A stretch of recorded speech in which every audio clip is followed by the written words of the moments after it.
Else Fechtenberg est une très vieille femme puisque elle est née pendant la Première Guerre mondiale, donc elle est presque centenaire aujourd'hui, et c'était une petite fille en 1923 au moment où Franz Kafka arrivait à Berlin malade avec une année encore à vivre et peut-être encore quelque chose à écrire.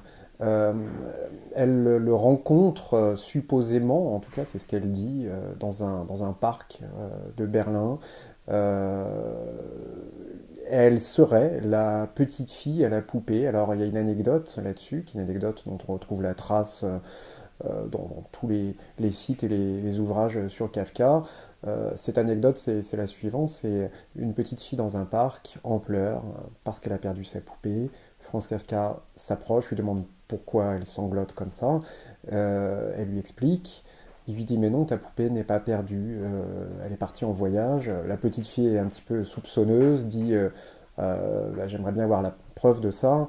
Kafka lui dit écoute, ta poupée m'a écrit, elle m'a écrit des lettres, elles sont chez moi, reviens demain, je t'en ferai lire une. Voilà. Et la petite fille est d'accord, Kafka rentre chez lui, écrit une lettre, la donne à la petite fille, va en écrire une deuxième, une troisième et ainsi de suite pendant environ 3 semaines.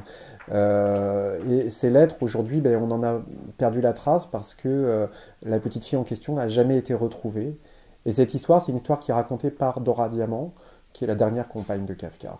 Donc c'est sur son seul témoignage que repose cette anecdote. On n'est pas totalement sûr qu'elle est vraie, qu'elle a vraiment eu lieu.